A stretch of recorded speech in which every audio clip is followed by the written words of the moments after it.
Hey, folks, welcome back to another episode of the Agency Freedom Podcast. We help insurance professionals move from captivity to freedom. My guest for this episode is Randel Bennett.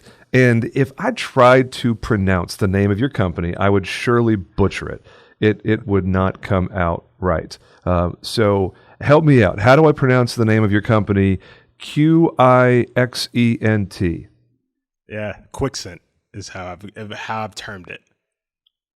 Qixent. Okay. Thank you for Yes. that, because I got in there and I'm like, there is no way I'm going to say this right. So, Randel, thank you so much for being here, man. I appreciate your time. This is going to be an adventure for us both, because before about 10 minutes ago, you and I have never had direct contact. This is for our listening audience. You guys know how much I don't really care for booking agents. They always have an agenda, and it doesn't always align with my agenda to deliver you amazing content. But in Randel's case, Kay over there at what is it, Speak On Podcast or whatever agent you decided to work with, Kay gave me exactly what I wanted, and I'm like, this guy sounds like a great interview. Yeah, I will definitely have him on my podcast. So she did her job, and here you are, man. I look forward to this. This is going to be fun. Fantastic. Yeah, thank you for having me. I've listened to a couple of your episodes. I think you're an interesting interviewer. I think you get to really good questions and you have really good conversation. So I'm excited to have one with you. Okay, cool. Interesting is such a polite word. I never know which way to take that. Is it interesting like, whew, you're weird? Or interesting as in, wow, that was insightful? I never know which way to go. So I'm just going to tell myself it was something positive on the interesting scale. So, man, I love talking with new people, and that's definitely you. I spent about 30 seconds on your LinkedIn to make sure I get a good feel for what you're about and your professional time and everything. Why don't you give our audience the Randel Bennett story and whatever direction you want to take that in? How in the world did you find yourself to this chapter of life doing what you're doing? Yeah, absolutely. So I always tell this story. I think it's really funny. I think for the vast majority of people I know, unless their parents was an actuary, they generally have no idea about running an insurance company or being in insurance or being an insurance agent. And for me, that was exactly the case. I graduated from undergrad. My father told me, oh, it sounds good that you want to become a lawyer, but in case that never happens, you need to go out and find a real job. And I took his advice. I started at Allstate Dealer Services down in Jacksonville, Florida, a role that was very near and dear to my heart, developing insurance products. I was very lucky to have that role to just jump right in as a product development analyst, having no experience in products and insurance at all. And then from there, I thought how interesting this insurance thing is. And it's not at all like what I saw on television. I would interact with independent agents who were selling to dealers who were then selling dealer F&I products. And then from there, I just kind of let my career take me where it would go. And that followed into property and casualty here in Chicago, again, working with independent agents. And then that experience took me to developing products for a smaller brand. And then that experience led me to co-founding Sigo Seguros, which is a non-standard auto company that focuses on the Hispanic market in the U.S. And then from there, it just kept going and going to where I guess I won't keep going in on every stop, but I landed now at Qixent, where I want to help people develop insurance products and help push innovation in the insurance game.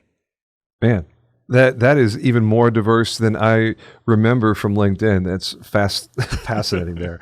You really have made your way around to most of the little pockets in the industry, especially on the PNC side of things.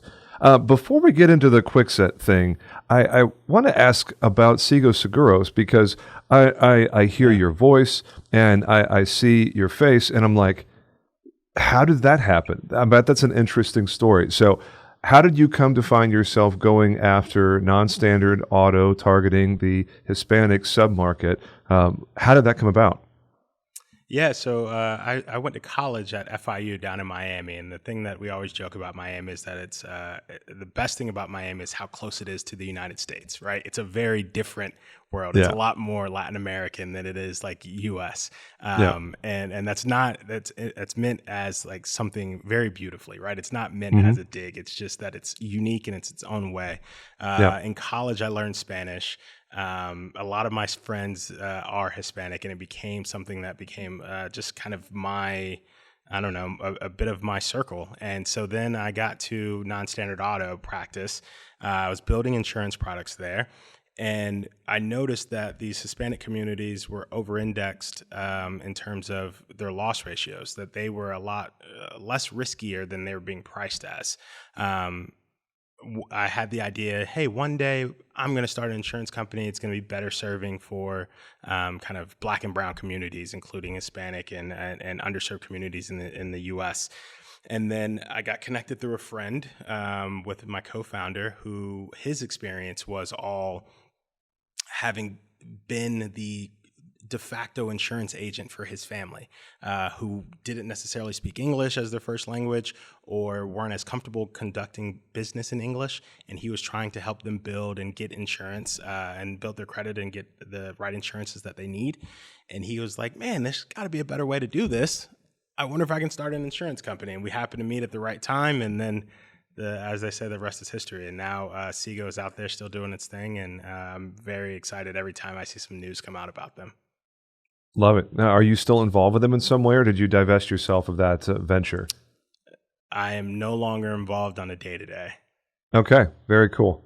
No, that's I love that little off ramp there on this conversation. I figured that was going to be an interesting origin story, and you did not disappoint.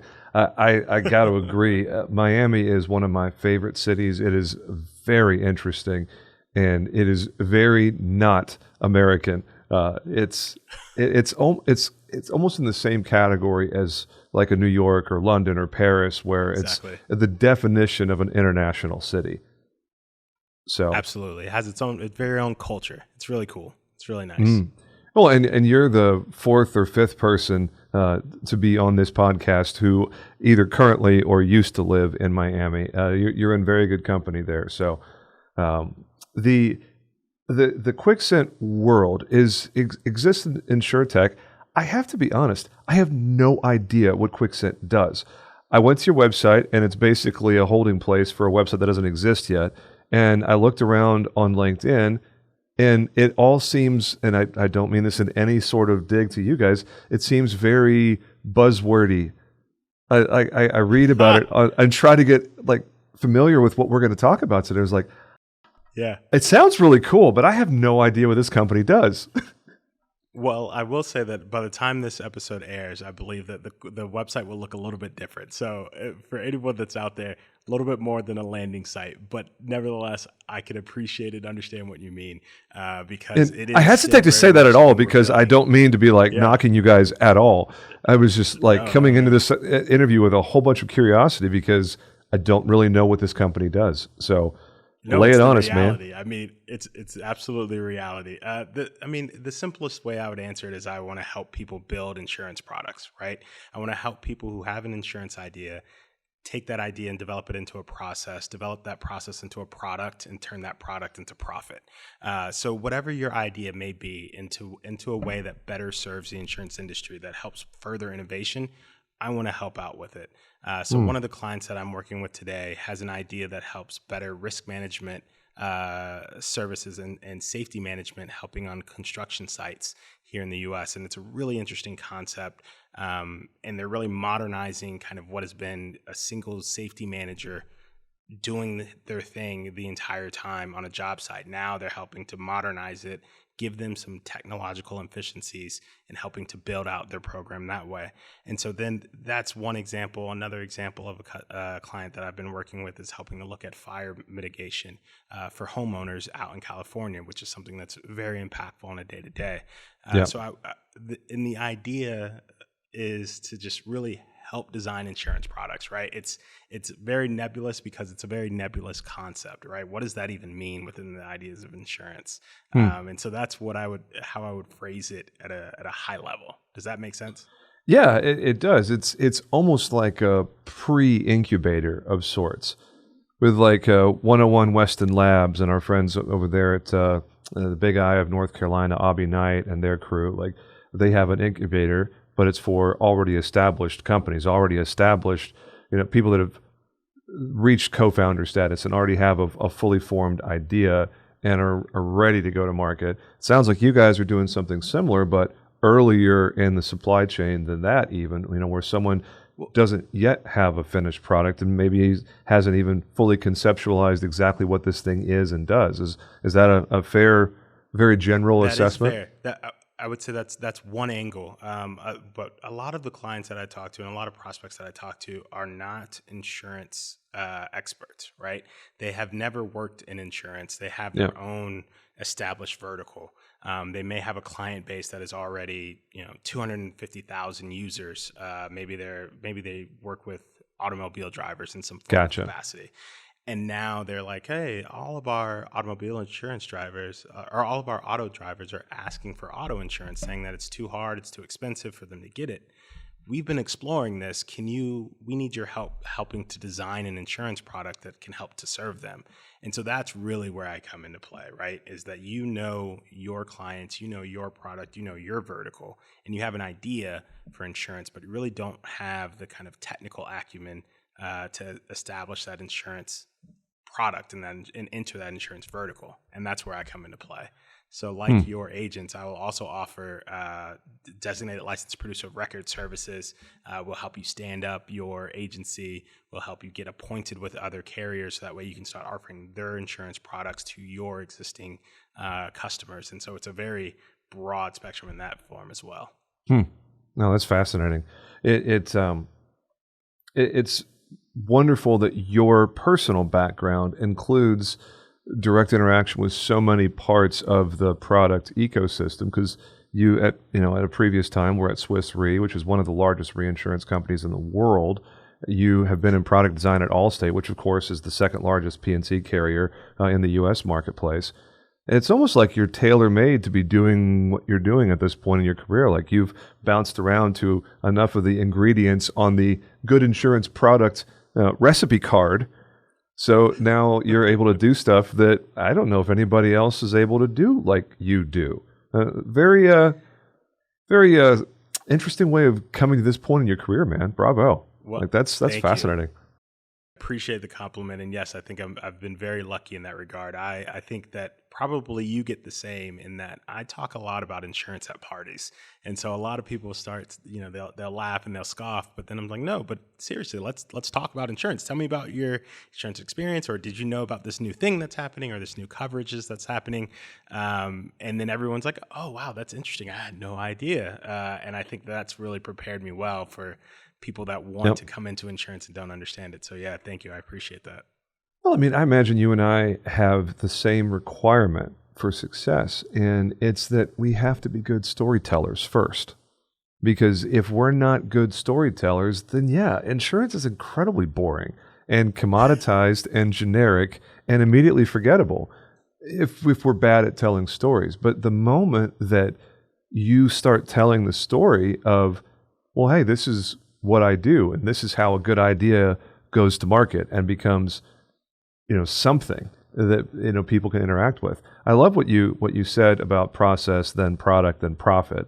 That's obviously gone through a little bit of wordsmithing on your end, the way that it so smoothly came out. But getting someone to understand, hey, you got a great idea. Or and thank you for giving me the context on some of the people you work with. You're already a very successful company in a different vertical, perhaps. And you have an idea for how this might interact with the very, very, very profitable insurance industry. Because, sometimes profitable. If you're writing wind coverage in coastal Louisiana, probably not profitable for, 2 out of 3 years. But the opportunities, especially for tech-enabled companies, to be coming into our industry. And I have to admit, if you've listened to this podcast more than a couple of episodes, you've probably heard me say things like, people that come into our industry without understanding insurance, they're great tech people, but they're not great insurance people. Sometimes they have some real challenges. And I would imagine that's something that you help them with, right? You're absolutely right. I think you've hit it directly on the head. I often kind of will say that in today's kind of world and in the digital era that we're living in within insurance, innovation isn't just about technology, that it's about reimagining customer relationships and it's about risk management. And so the first time when someone comes in and says, I want to go direct to consumer. I don't want any independent agents. I don't want any agents in distribution force. I start challenging that perspective of why. What is it that you think that you can deliver better than this very established industry that is spread out and has all of the relationships that you want? What is it that you can do better? Oftentimes it becomes, well, I don't want to pay the commission and the margins. And so that's a very challenging conversation for them to get over, but it's easy, right? It takes some I was time. about to say, I know why they don't want to, because they'd rather keep that 12 to 15% for their margin. Absolutely. And for an MGA, I'm not gonna say that that's easy, right? For an MGA that's already working on tight margins, it's hard to say that you're gonna go out to an independent agent and give away some of the margin directly to commission. But oftentimes you'll find that that's the fastest pathway to success and profitable success, right? You mentioned the idea of the technology boom and that you can really build tech. That's a conversation that I have with a lot of different early stage. You mentioned some of the other very early stage kind of co-founders and founders. And I tell them, listen, at some point you're going to need to shift, because there are a lot of different insurance agents right now who still do this by paper, who call up their clients every other day and say, here's this, here's that, and happy birthday, stopping by the party, congratulations on the new house. They're doing this all by hand. They're doing this all by analog with phones and by paper. And they have a much bigger book than you do. At some point, you're going to need to figure out how to go from building a very sophisticated technology stack to winning customers and winning the relationship game and growing that business. So you're absolutely right.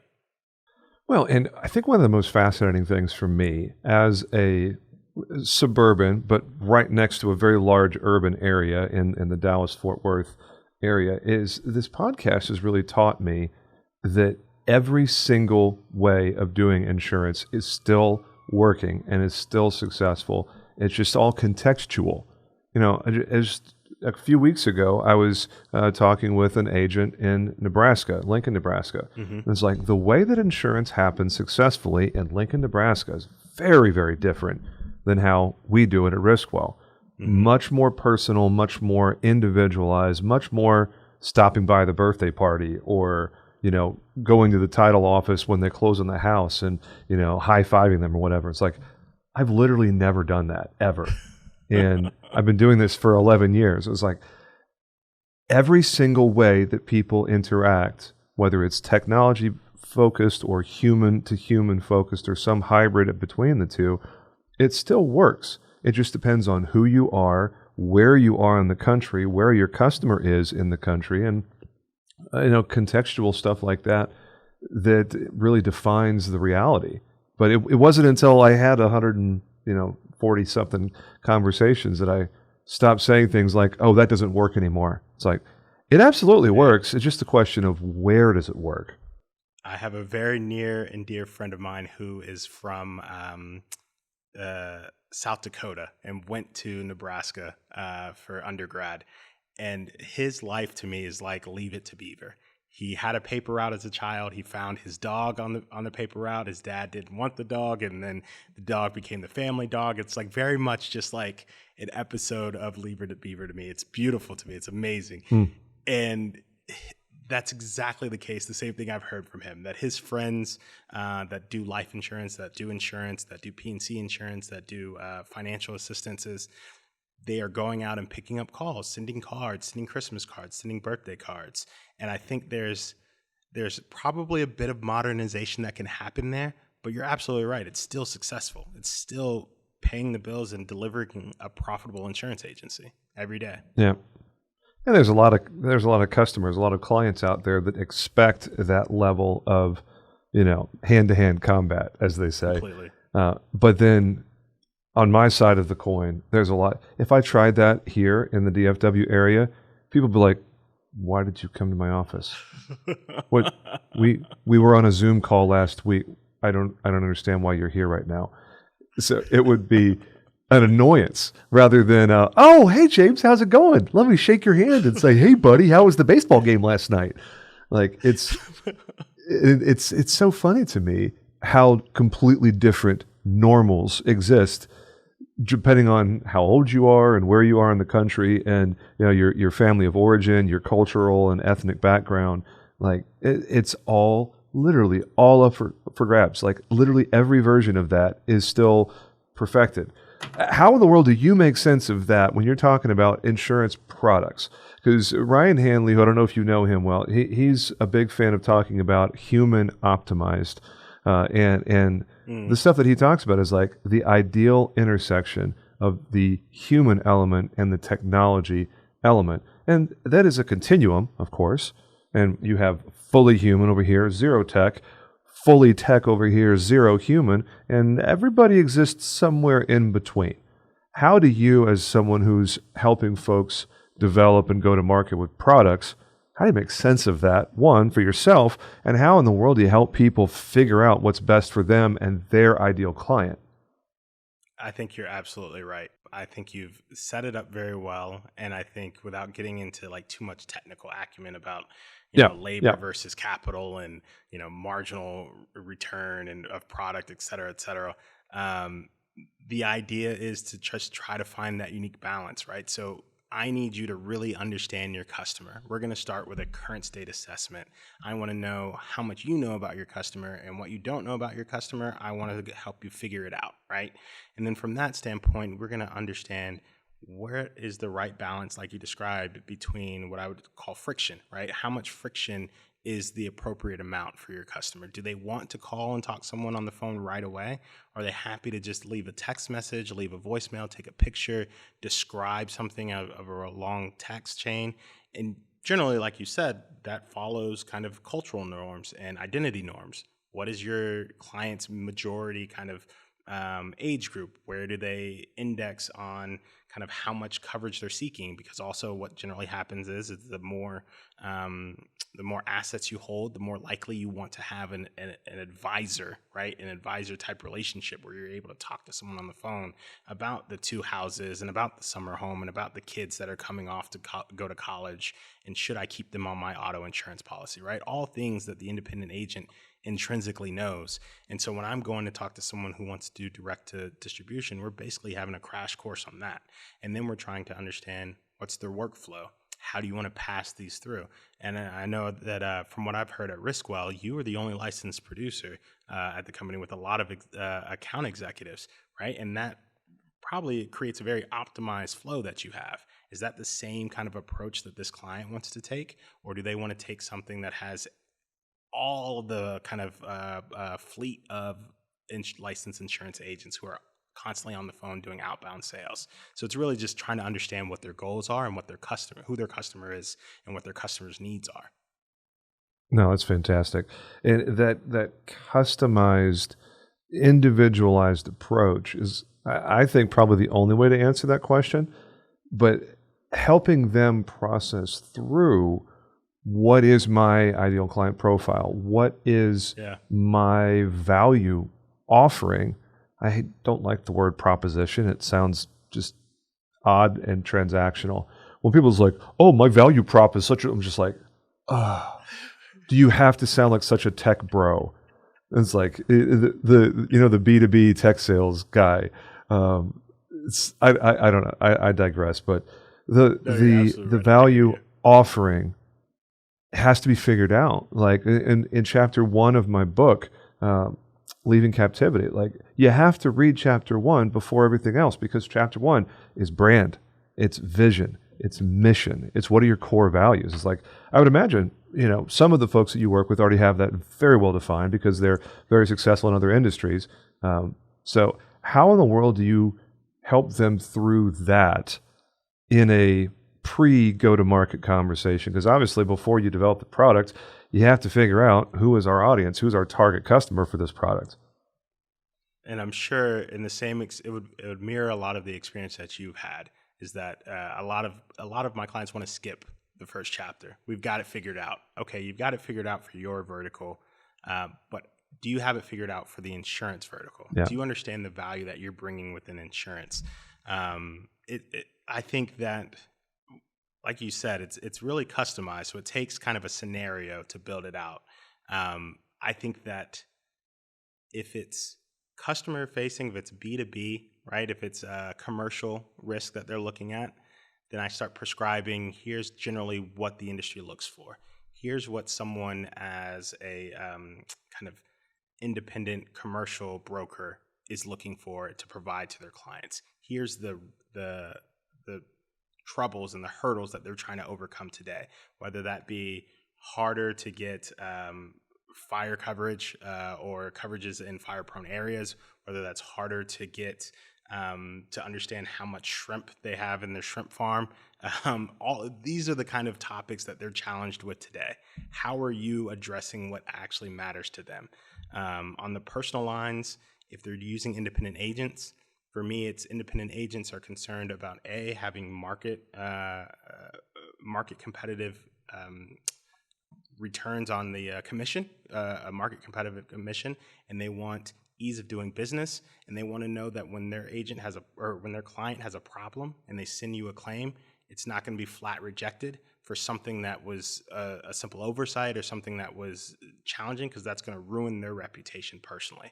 These are the kind of things that the agent is concerned about. So it becomes really a conversation where I'm listening and saying, okay, here's what I heard. Here is what I heard from you. Here's what you're doing today. Here's where I think you should shift, or here's how I think it aligns with what their concerns are. I think that that's really the approach that I'm trying to do.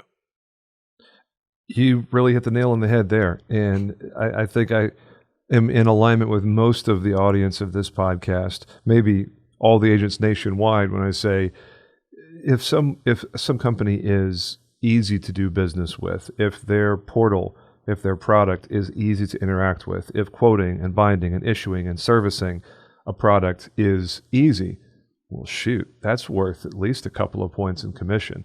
You know, if a company is very easy to work with, then it affects everything. It affects your operational efficiency. It affects profit.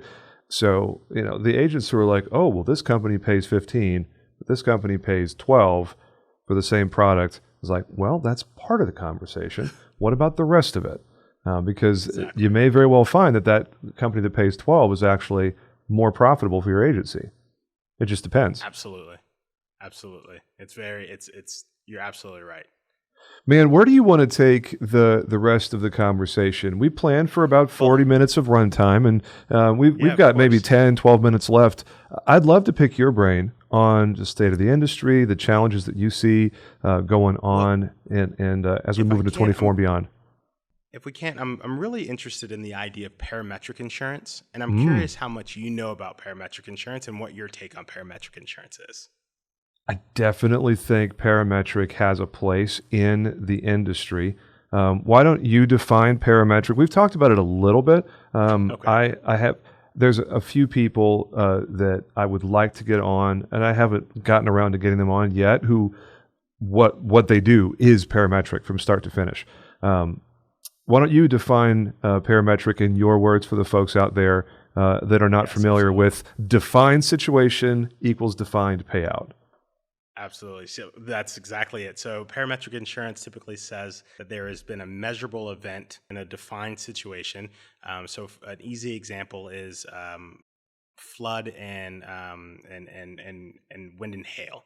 So in a flood, you might say for a flood policy that, hey, there has been over 36 inches of rainfall within your area, and it's been a measurable event, and you have experienced a loss. Automatically, we will just pay the amount that is owed to you. Let's say $25,000 is automatically delivered. There is no filing a claim. There is no review process. It is just, has there been the measurable event occurring? Have you experienced a loss? Cool. Here's the settlement amount for that. That is just typically how I would define it. Would you define it differently? No, that's precisely it, because there is a calculation that happens inside the insurance carrier where they look at their ALAE and their, the attorney cost inside and make a business decision that paying these across the board is less than their allocated loss adjustment expenses. For those of you that are like, wait, what's ALAE? It was like, well, we haven't really talked about claims too much in this podcast, but I have CPCU after my name, so I could just sound like a smart aleck for stuff like that. Well done. Comes along. But that business decision is just fascinating to me, because it's 100% a question of how in the world do we extract more profit from this operation? And it's going to take into account things like NPS scores and retention and average customer lifetime value and all these things that have nothing to do with the dollar on the claim, but it all gets lumped into some decision-making apparatus where they go, you know what? This sounds like a risk that would be appropriate for parametric rather than traditional, claims-based approach to insurance. I knew I was going to like you. I knew it when I saw your LinkedIn. It was like, this guy's a nerd. This guy gets all the way into it, just like I do. I think me and Randel are going to get along just fine, and you have not disappointed. Right. Now, here's the thing. Parametric is something most agents have no direct interaction with.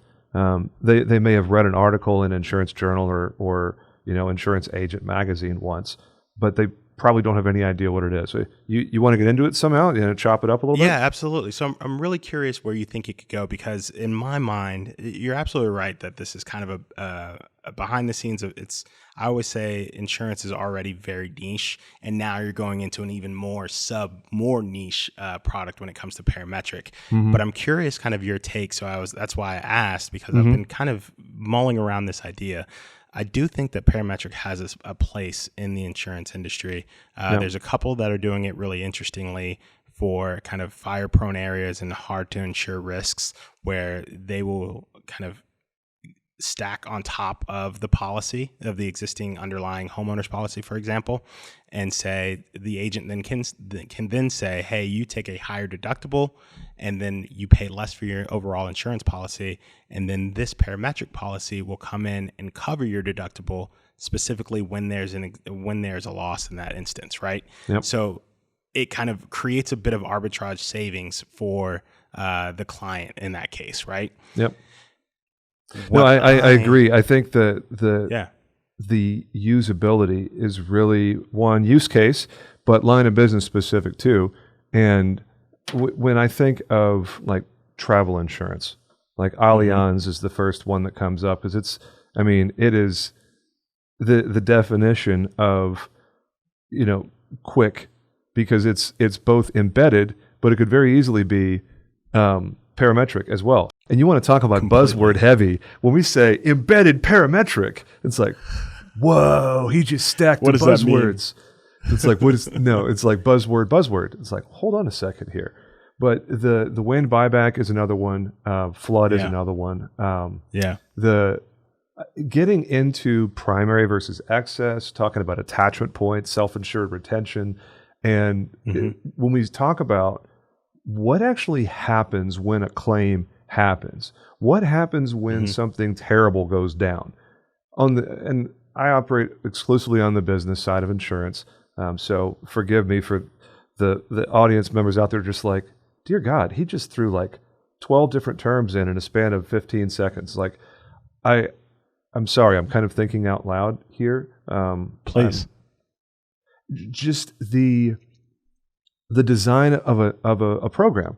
Like on the commercial side of things, so much of what we do with the larger, more complex cases, we really have to get creative with designing the program so that the lines of business, the primary limits, the excess limits, the attachment points, the self-insured retentions, and so we're able to get what the client needs at the most competitive price possible. Like thinking about those kind of building a complex program, if we had parametric solutions that we could plug in certain hard parts where traditional, primary versus excess products don't really get the job done.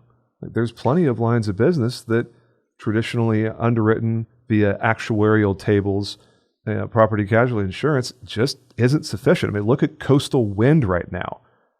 Coastal wind is probably the definition of hard to place. So that is exactly where I'm curious. What do you think it takes to get that done? From you as an agent's perspective, I want to do, if I come in and say, hey, I want to do a parametric insurance policy on coastal risks for all of your homeowners that were not able to get a standard insurance policies before they have to go out into kind of a weird marketplace to try to get this. Mm-hmm. What do you think? How does that conversation go? How do you convince a consumer that this is a good idea? Because that's where I'm stuck on selling this to a consumer. I think it is perfect for the parts of the country where access to the policy coverage at all, at any price point, is becoming difficult, where it's not affordability, it's availability. And I think in areas like Houston, Galveston County, which is very difficult. And we have a ton of business in the New Orleans area, thanks to some very successful channel partners that we work quite a bit with. In those areas, in Monroe County, Florida, Key West, and that area of Florida, it is extremely difficult to get insurance in Key West, Florida. Now, granted, it's a very small island, but just as an example, I mean, in those parts of the country where a certain kind of insurance becomes very difficult to acquire at any price, I would think a parametric solution is definitely a lot more attractive, not just to the buyer of the insurance product, but the company that wants to profit off of the sale of that product. Your carrier, your program administrator is a lot more likely to be inclined to do something if they have a very clear path to profitability. Yeah, I think that makes that's exactly the case. And then I also think one of the things that maybe might have been left out in this conversation, especially as we talk about the benefit to consumers, that it really gets kind of cash in their hands right away, right? This long adjudication process doesn't exist. There's no long back and forth. It's just, oh, you had a measurable event. We see that you had it. You had a claim.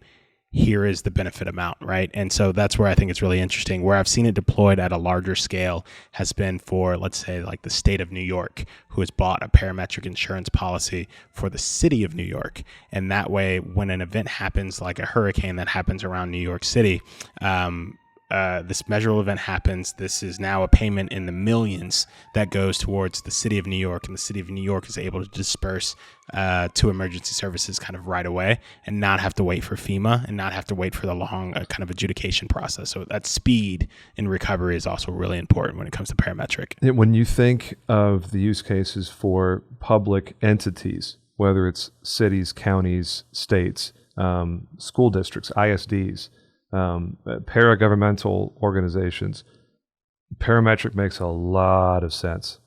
Completely. Thinking about it from the Midwest, like if XYZ city wanted to have a wind policy that was very specific to tornado risk, like how many cities in Oklahoma have been devastated by a tornado? Like, I mean, it's the data is just mind blowing, I would imagine. I don't have any firsthand experience, but anecdotally, yeah. So something like that where a public entity, and yeah, for those that are still listening to this episode, strangely enough, I can't imagine why you would be unless you're a complete nerd like we are. Like just thinking about the possibility of how can we as an industry get better, categorically get better at solving problems and doing them in ways that have real impact in people's lives. Because how many times have you heard someone complain their claim was taking too long? Exactly. If there isn't even a claim, it can't take too long. Because there is no claim. There is no adjuster. It's done. It's easy. I'm also curious your idea, kind of earlier we talked about engaging with your consumers and with your insureds. My general advice to people, if they want to go into insurance and they want to become an agent, I always advise them to find a point where you can find a captive audience, right? Maybe you get in touch with a real estate broker, and every real estate transaction that they have, they refer you as an insurance agent to buy the I don't know, your homeowner's insurance through. But finding a way to find a point where something has happened that now they're more interested and more likely to buy insurance. So how is it that you go about it in your approach? And you said you had some key strategic partnerships and alliances. What is your approach there, and what are you thinking? The way that we've built this out is reputation support for these channel partners. It's, hey, insurance is an annoyance. You don't want to deal with it. All of your customers need it. We're very good at it. We will approach this from the perspective of make you look good. And and at the end of the day, for somebody who's outside of insurance, who doesn't care about insurance at all, other than I want it to work when it needs to work. Other than that, I don't care. Yeah. And when something bad happens, insurance pays out. And that's it. That's all they care about. when we can approach them and say, hey, we've built a system with a custom landing page, with a custom intake form that is designed to be inside of your organization, and you can add this one document to your acknowledgments in your intake that says we partner with Riskwell. They will provide you a insurance solution for your acquisition. You are under no obligation to use them, but we will share your information with Riskwell and they will give you an insurance quote. Who's not going to take that? And we sell at an extremely high closing percentage, those kinds of relationships.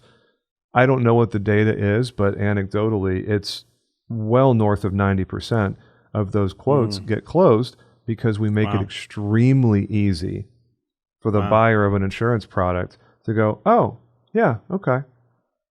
So to touch on that buzzword that happens a lot nowadays, this embedded, it seems like you've really created an embedded insurance experience as an independent agent going into the market. Quasi. Okay. It's not embedded. Okay. It kind of feels embedded. One of the things that we're working on is, and we're literally a week or two away as I record this. By the time this episode drops, we will absolutely be doing this live in the marketplace. We have linked our intake forms on our website to an API from one of our providers. It's not available to the public, so I'm sorry, but you can't have access to this program. It's my program. We are rolling out a sub-agent program for folks that want to write stuff with real estate investors in 2024. So I will see if it's ready by the time this episode drops in late January, and we may have another conversation at that point. But what we've done is taken an API from the provider to our website and done a quote bind issue sort of thing, where they go to our website, fill out a form. That form sends the data through the API to the provider's system, which their system's pretty unique in that it generates a quote from the portal and emails that quote to the insured with a link that they can click on to bind coverage themselves and set up direct bill, which is a big part of why we really like this particular provider. But that process, literally 5 seconds after that person hits submit on riskwell.com requesting an internet quote for their real estate investment property, 5 seconds later, that quote is sitting in their email inbox. This is beautiful. This is exactly what I think it's to find for everything. You have it really ironed out very well of this is the market that I want to go after.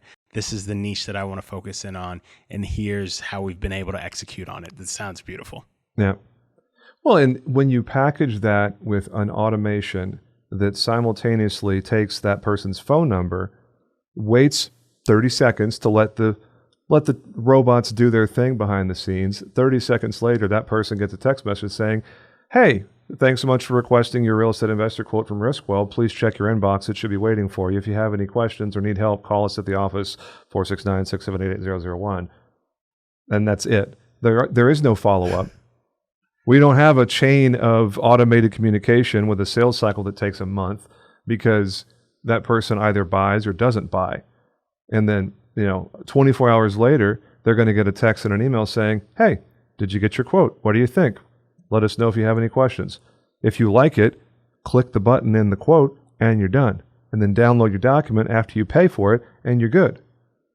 Perfect. Seamless. And that's it. That's the entire automation sequence. Because everybody wants to get cute and have this beautiful little cadence with 32 touch points over X number of days. And I'm just like, if you do it right, the first 2 or 3 touches, you don't have to have other touches after that because the person is either going to buy or they're going to ghost you and you'll never hear from them again.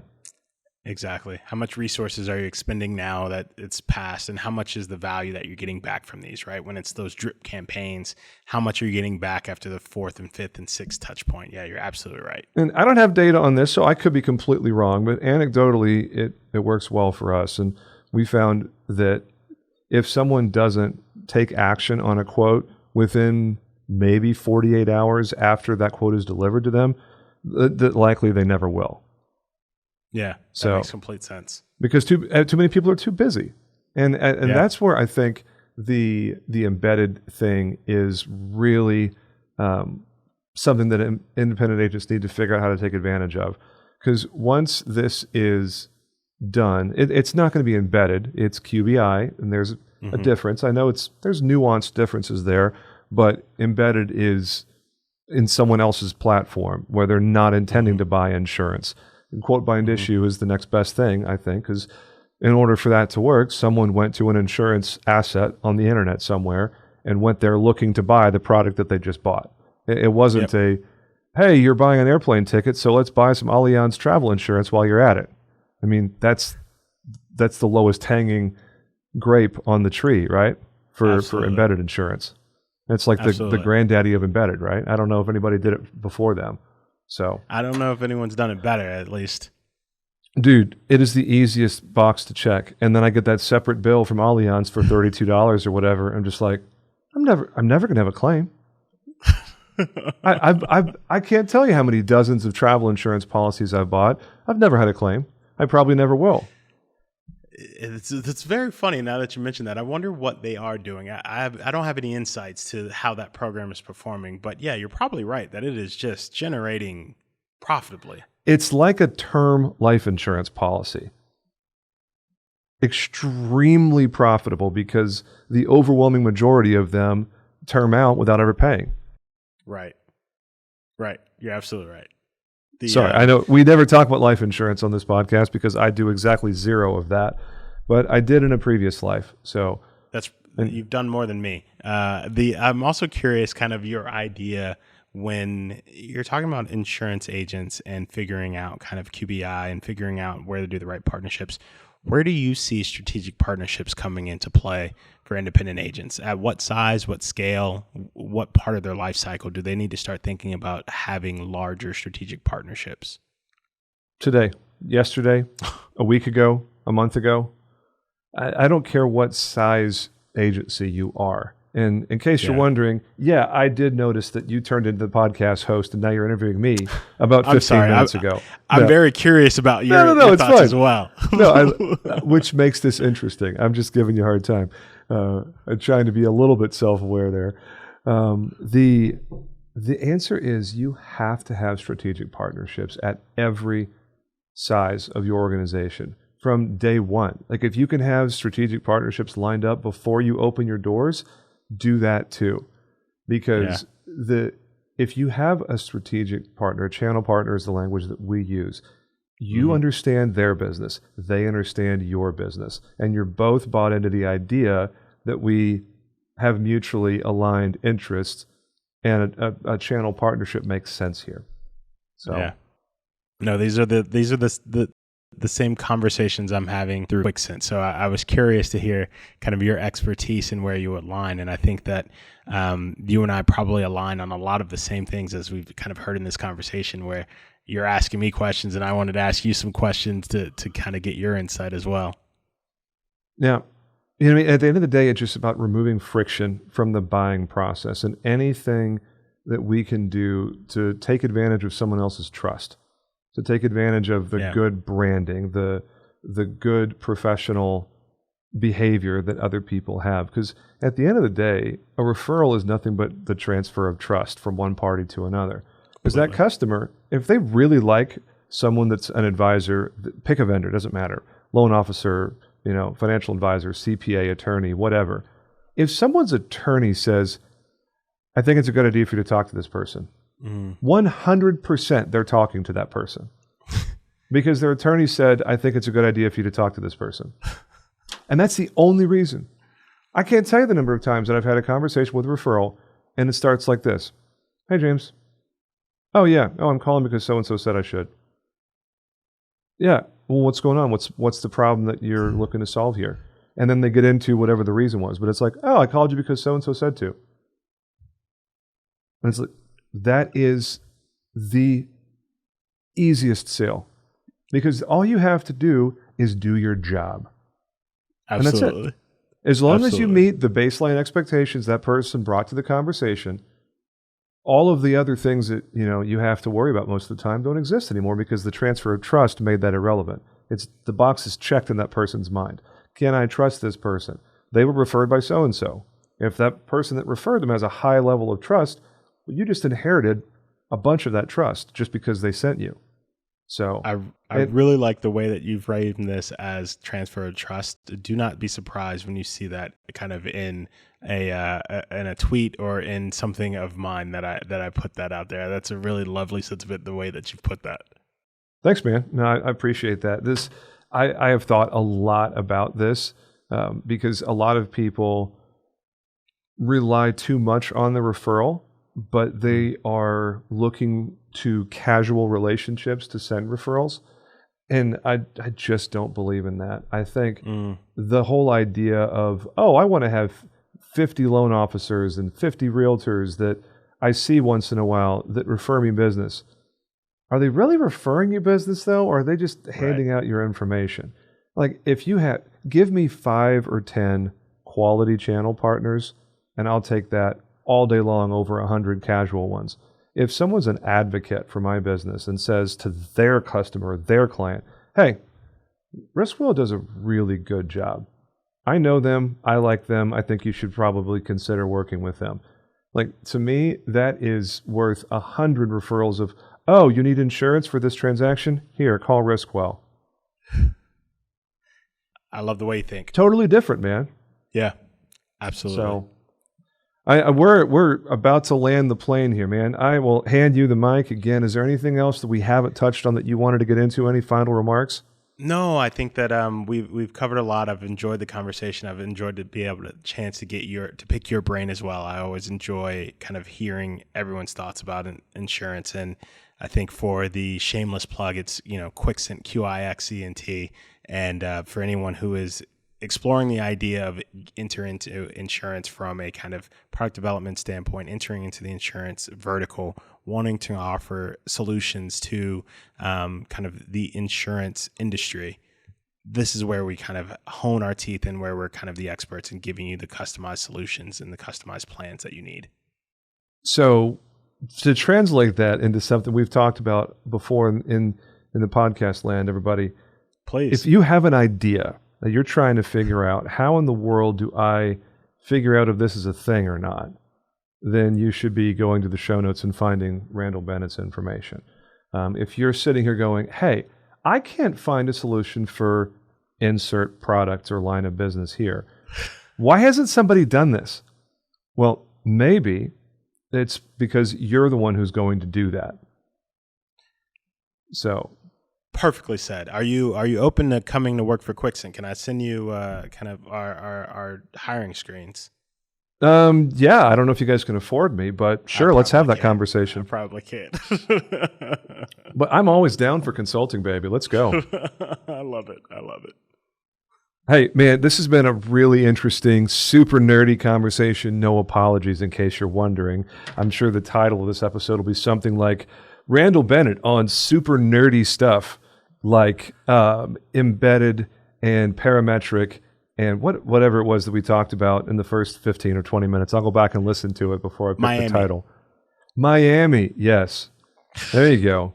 Miami, parametric, and products. Yeah. There you go. The title just found itself. Yeah.